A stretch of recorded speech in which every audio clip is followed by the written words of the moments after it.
표창원의 뉴스 하이킥 3부, 경제를 속속들이 파헤치는 코너죠. 경제 프로파일링, 김윤경 기자, 김치형 기자, 김유리 리포터, 삼김 세 분과 함께합니다. 어서 오세요. 안녕하세요. 네, 지금 경제 프로파일링도 유튜브로 생중계되고 있습니다. 여러분들이 남겨주시는 소중한 댓글도 저희가 실시간으로 다 확인을 하고 있으니까요. 유튜브에서 표창원의 뉴스 하이킥을 검색해서 들어와 주시면 감사하겠습니다. 현충일이자 6월의 첫 번째 월요일, 김유리 리포터가 오늘의 첫 번째 이슈 전해주시죠. 네. 올 1분기 기준으로 우리나라의 GDP 대비 가계부채 비율이 세계에서 가장 높은 것으로 나타났습니다. 국제금융협회가 세계 36개 나라를 조사했더니요. 미국, 일본 등의 GDP 대비 가계부채 비율은 1년 전보다 4%포인트 이상 떨어진 반면 우리나라는 0.7%포인트 하락한 104.3%로 가장 높았습니다. 아니, 최근 몇 달 사이에 가계대출 좀 줄어든다 이런 보도들을 좀 접했었는데요. 네. 그 정도 가지고는 어림도 없나 봐요?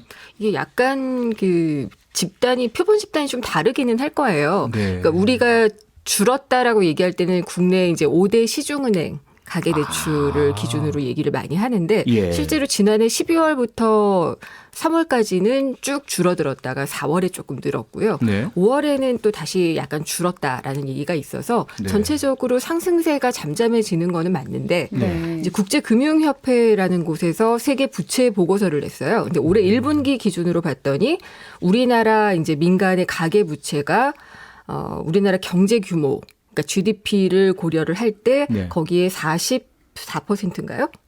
네네. 44%가 되고 네. 그다음에 그 증가 속도가 상당히 좀 그 떨어지는 것이 하락률이 좀 적었던 것으로 발표가 됐어요. 줄긴 예. 줄었는데 예. 다른 나라들에 비해서 근데 이제 다른 나라들이 줄었다. 많이 줄었거든요. 그러니까, 예. 그러니까 늘어난 나라라고 하면 홍콩, 브라질, 중국 정도의 나라들밖에 없고 다 줄었기 때문에 네. 좀 이 증가폭이 그러니까 둔화된 것이 조금 적었다라는 것이 조금 우려되는 포인트로 이게 이제 지적이 됐죠. 기준이 GDP 대비니까요. 네. 그러니까 절대 규모로 보면 다른 나라보다 우리가 적을 수 있는데 네. 우리나라의 전체 경제 규모 대비 부채 비율이 가계 부채가 죄송합니다. 가계부채 얘기하니까 목이 메이셨어요 지금. 다들 걱정해. 예, 사실 목이 메일 분들이 많이 있거든요. 그러니까요. 가계부채 이게 얘기하면. 좋을 때는 레버리지라고 부르고 나쁠 때는 빚이고 부채 폭탄이라고 부르니까요. 네. 아니 보니까 가계부채도 그렇고 기업부채도 굉장히 높다고 순위가 네. 얘기가 나오더라고요. 맞나요? 예. 네, 기업 부채도 생각보다 우리가 좀 높은 것으로 나왔는데요. 예. 네. 전체적으로 봤을 때 기업 부채 증가 속도가 조금 빠르다. 그러니까 전체적으로 봤을 때는 우리나라 기업 부채 비율이 1년 사이에 5.5%포인트 정도가 늘어서 예. 다른 나라들 상승폭에 비해서 조금 많이 빠르다는 거거든요. 그래서 36개국 가운데 조사 대상 두 번째로 기업 부채 증가율도 높았다라는 거예요. 그래서 절대 순위로 보면 GDP 대비 기업 부채 비율은 7번째로 높은 것으로 나왔고요. 네. 1등은 홍콩, 2등은 레바논, 뭐 우리 바로 위에는 일본, 베트남 등이 있거든요. 네. 근데 이제 그동안 조금 코로나19 등 이런 것들 때문에 다들 좀 부채를 높인 것으로 나오는데 가계하고 기업들의 부채 비율이 좀 많이 올라간 게 특징적으로 네. 보인다. 그래서 만약에 금리가 이렇게 올라가는 상황이라고 하면 혹시 이런 것들이 부채 어떤 부담, 이자의 부담 이런 걸로 오지 않겠느냐, 위기로 오지 않겠느냐 이런 지적이라고 봐야 되겠습니다. 네.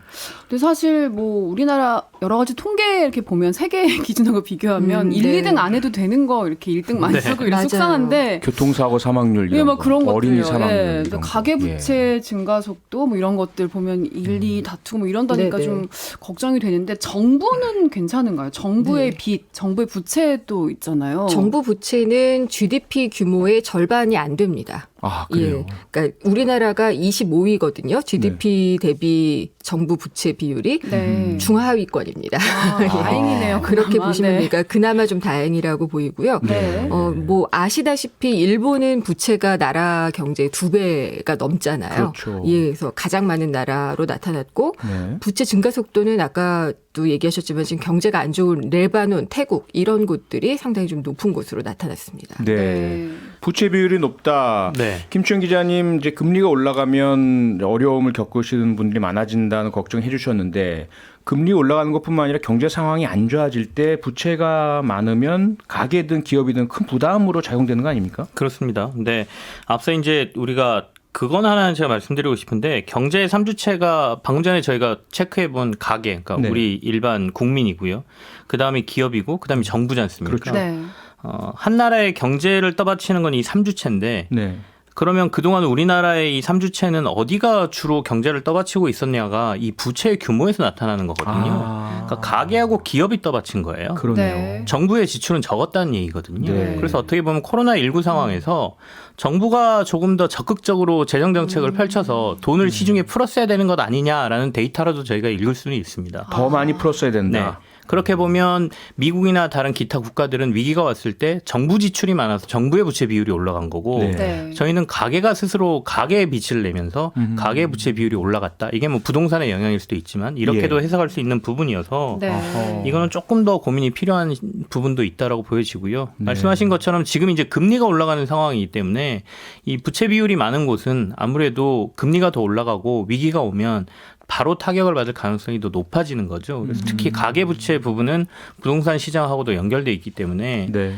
단순하게 빚에 대한 부담뿐 아니라 부동산 시장이 침체됐을 경우에 그러면 담보로 맡겨놓은 부동산의 가치가 떨어지면 네. 이 부채 부담은 더욱 커지는 상황이기 때문에 그 문제가 조금 더 심각해지지 않을까라는 생각이 듭니다. 그렇게 되면 뭐 깡통 전세, 깡통 뭐 월세 이런 문제도 불거지잖아요. 이 서민들도 그렇고요. 예. 근데 지금 우리나라 가계 대출이 많다고는 하지만 이제 소득층으로 나눠봤을 때는 고소득층의 비중이 한 68% 정도가 돼요. 네. 그러니까 소득이 많으니까 갚을 여력이 있다. 상환 여력이 있는 사람들이 많아서 괜찮다라고 얘기를 해왔지만 예. 네. 방금 말씀하신 부동산 네. 이 지금 하향 안정화가 되고 있었던 추세였고 그러니까 집값 조정이 있을 수가 있고 네. 금리 상승기에 있으면은 이들의 대출 상환 능력도 떨어질 수가 있는 거예요. 어허. 그렇기 때문에 가계부채는 계속해서 좀 시한폭탄으로 봐야지 되는 부분이 있는 것 같아요. 그런데 지금 이 상황에서 저희들이 접하는 언론 보도를 보면 윤석열 정부 들어서 네. 부동산 특히 관련된 대출 문턱 낮춰주는 정책 계속 펴고 있지 않습니까? 담보 비율 하려고 하죠. 높여주고요. 예. 대출 네. 기간 더 늘려주고요. 이러면 더 그 위험성이 커지는 거 아닌가요? 아무래도 지금까지 가계부채 대책이라고 해서 좀 급증하고 있는 가계부채를 줄이려고 했던 그러니까 네. 증가세를 둔화시키려고 했던 노력이 무산이 되면은 여러 가지 위험들이 또 발생할 수가 있는 그런 요소가 있는 거죠. 네. 그래서 지금 근데 40년짜리에 이어서 50년짜리 만기도 내놓겠다고는 하지만 네. 이게 금리 상승기에 있을 때는 단기적으로 그러니까 당장에 보면은 뭐 원리금이 조금 줄어들어가지고 괜찮을 수도 있겠지만은 지금 또 금리 상승기에 있잖아요. 네. 이게 사이클이 언제까지 갈지 또 모르고 네. 그렇기 때문에 무작정 이렇게 또 그 내 집 마련을 위해서 만기를 많이 늘려주는 그런 모기지가 나오는 것이 다 도움은 아닐 거예요. 가려서 봐야지 될 것 같아요. 네. 조금 좀 잠깐 네. 언급을 하셨지만 지난주도 저희가 이 얘기 잠깐 나눴었는데 대출 기간을 50년까지로 보장해준다 이런 얘기 나왔었잖아요. 50년 동안 그 네. 빚을 갚으려면 저는 정말 너무 까마득할 것 같고 네. 거의 본인의 정년보다 더 오랜 기간을 그렇죠. 그렇죠. 빚을 갚으면서 살아야 되는데 이게 가능한 일일까도 싶고요. 이게 지금 정부가 오는 8월에 이제 만기 50년짜리 보금자리론 내놓겠다라고 지금 예고를 한 상태거든요. 네. 이제 아마도 이건 선택 사항이니까 어떤 분들은 50년 동안이라도 내가 갚더라도 주거 안정이 더 중요하다고 생각하시는 분들은 이걸 나눠내면서 이제 50년짜리 장기 상품을 선택하실 수도 있겠죠. 근데 이제 네.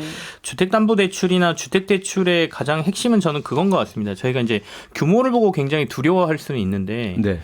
다만 이 주택대출은 다들 그러시겠지만 이걸 그 주택을 담보로 해서 막 그 자금을 빌리고 뭐 전세 자금은 또다시 다른 전세를 얻을 때 또다시 원금을 다 갚는 게 아니라 다시 일으켜서 또 이자만 내는 상황이잖아요. 네. 그러니까 이게 어떻게 보면 반복이거든요. 네. 그래서 이자를 갚을 수 있을 정도의 능력만 있으면 이 부채의 규모는 부동산 시장이 커지는 규모에 따라서 커지는 거지 이게 부채 자체가 늘어난다고 보기는 조금 애매한 부분도 있습니다. 그래서 네.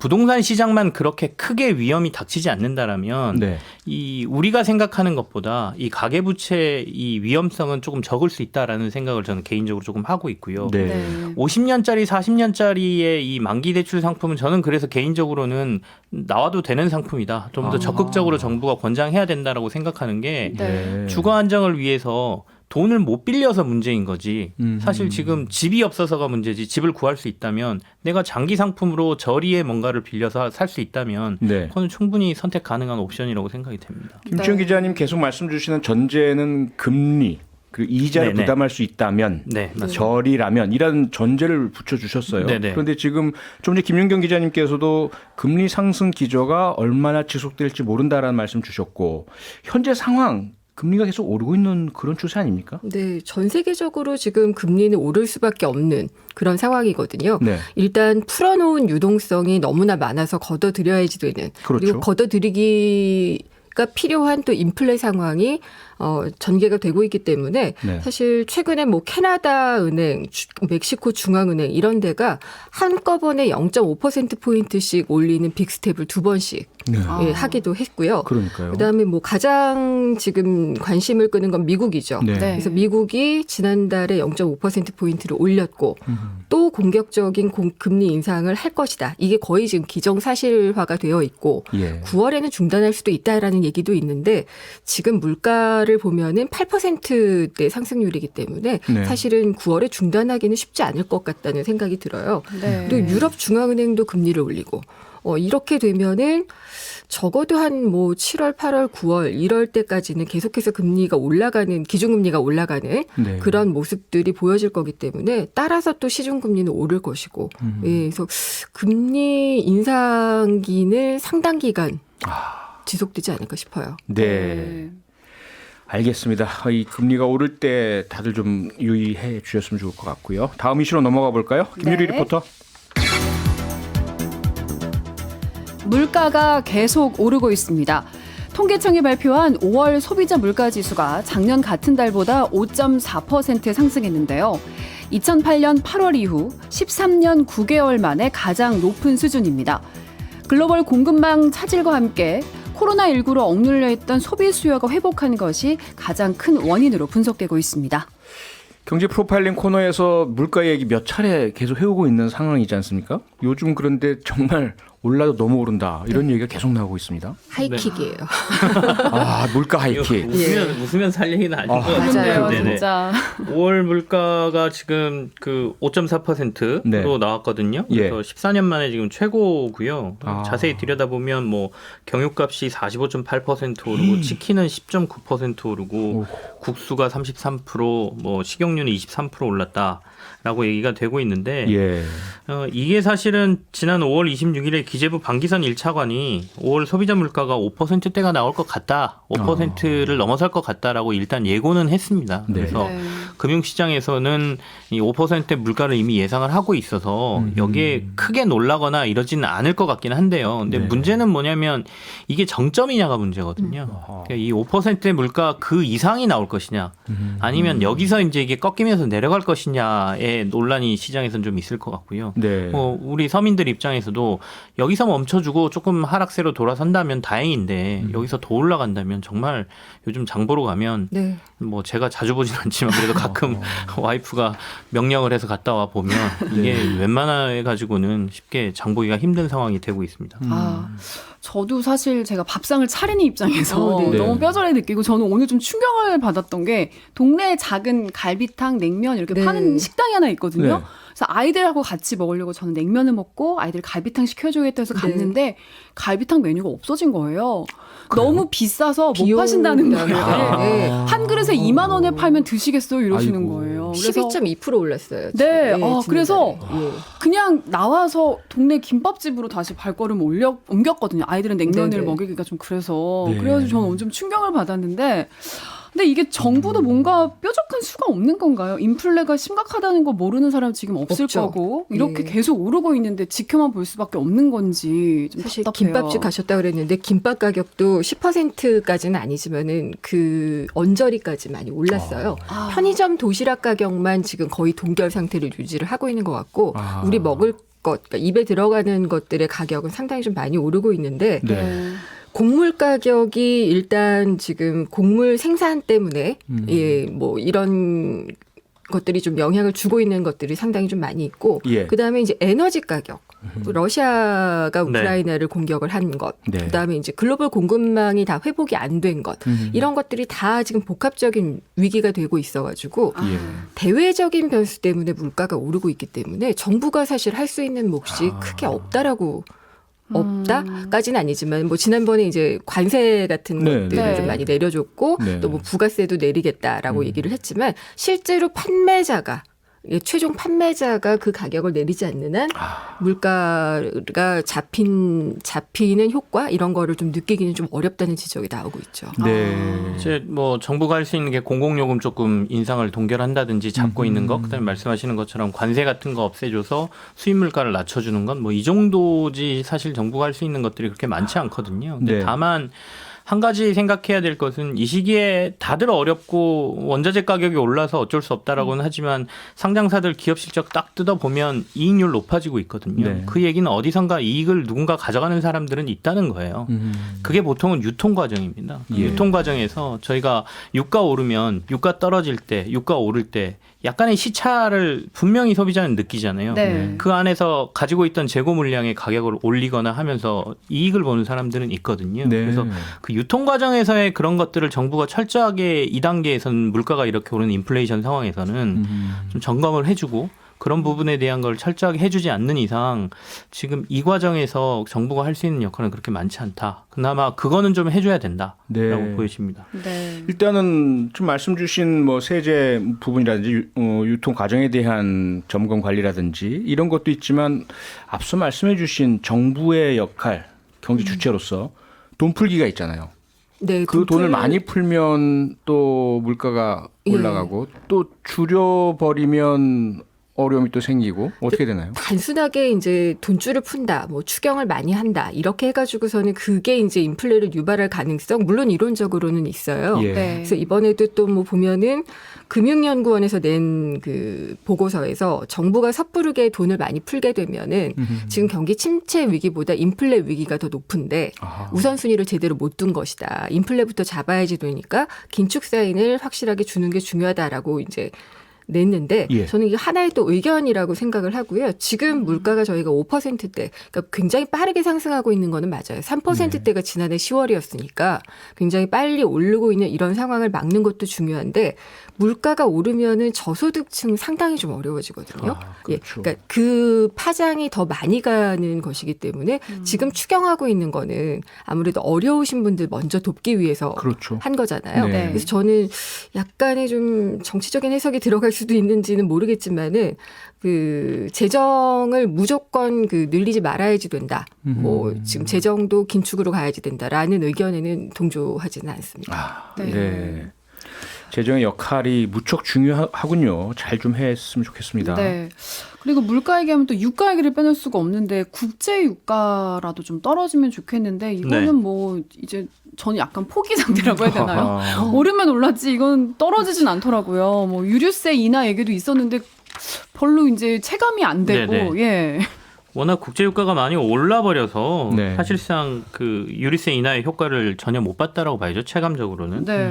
그러니까 일단은 러시아 우크라이나 전쟁 때문에 유가가 상승세를 유지하고 있는 상황에다가 네.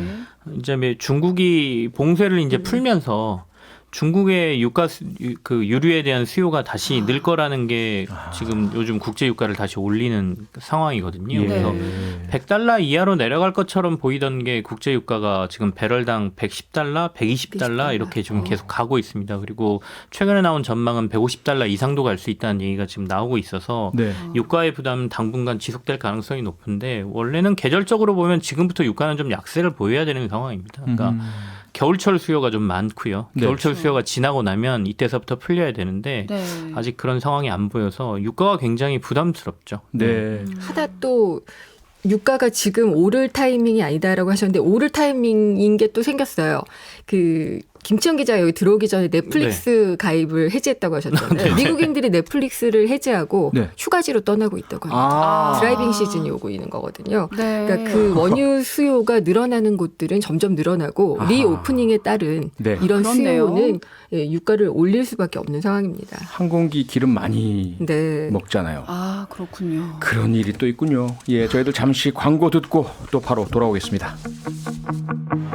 네, 경제 프로파일링 김윤경 기자, 김치형 기자, 김유리 리포터, 라디오계 삼김과 함께 하고 있습니다.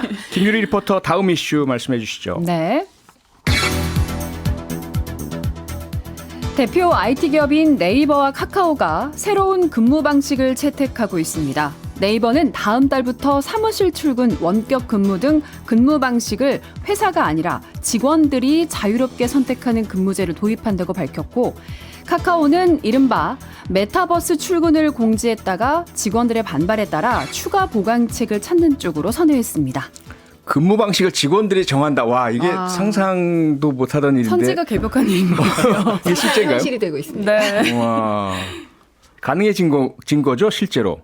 네. IT 쪽 업계에서는 이제 어느 정도 자리를 잡고 있는 것 같고요. 네. 업무의 특성이 있어서 그런 것 같고요. 네. 아직 일반 직장에서는 사실 이 얘기 들으면 뭐 부러운 반, 방금 전에 저희가 했던 반응 반이거든요. 그래서 대표적으로 이제 플랫폼 회사인 네이버하고 카카오가 원격 근무를 기본으로 하는 새로운 근무제를 발표를 한 거죠. 그러니까 앞서 네이버 얘기 잠깐 해주셨지만 이른바 뭐 커넥티드 뭐 근무 방식이라고 해서 네. 리모트는 원격 근무, 그다음에 오피스 베이스 워크는 이제 말 그대로 이제 출근 근무 이렇게 두 가지 타입 중에 고를 수 있게 했고요. 아하. 그러니까 원격 근무 같은 경우에도 뭐 일주일에 필수 뭐 며칠은 회사에 나와야 되긴 하지만 네. 기본적으로 원격을 원하는 사람들은 원격 근무를 할 수 있게 해준 거고요. 네. 그다음에 이제 카카오가 조금 더 특이했었는데 메타버스 출근이라고 해서 가상 공간 내에서 이제 어느 정도 소통을 하면서 근무를 다 할 수 있게 해주겠다라고 네. 발표를 했는데 그 안에 몇 가지 특이 사항이 좀 있었습니다. 이게 직원들 반발을 좀 샀던 상황이긴 하지만 기본적으로는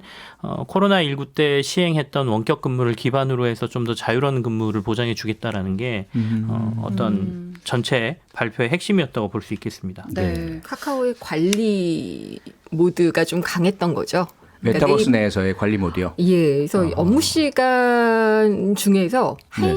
오후 1시부터 5시까지는 무조건 집중 근무를 해야지 되고요. 아하. 사실 근데 유연 근무가 아니잖아요. 그렇게 되면 점심 시간을 좀 그렇죠. 나중에 쓸 수도 있고. 네네. 네. 저는 사실 새벽형 인간이라서 새벽하고 아침에 일을 몰아서 하는 타입이거든요. 네. 만약에 이렇게 근무하라 그러면 그때 몰아서 하고 점심을 좀 여유 있게 쓸 것 같은데 네. 이렇게 하면은 유연 근무도 아니고 게다가 음성으로 그러니까 뭐 마치 그 카카오의 수장이신 브라이언을 뭐 예로 들면은 브라이언 그러면 브라이언이 나와야 돼요. 음성으로 그 서로 아바타를 연결이 뚝뚝 나와야 되는 거죠? 네. 예. 그렇게 나와야지 되니까 사실은 다 책상에 묶여 있는 거나 그럼 다른 화장실도 거는. 못 가나요?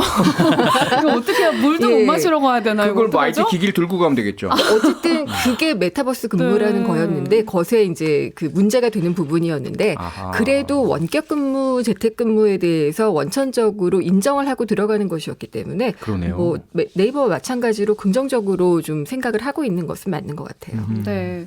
또 네이버의 경우는 또 회사 네. 건물 환경 굉장히 좋다고 유명하다고 네. 알려져 있는데 네.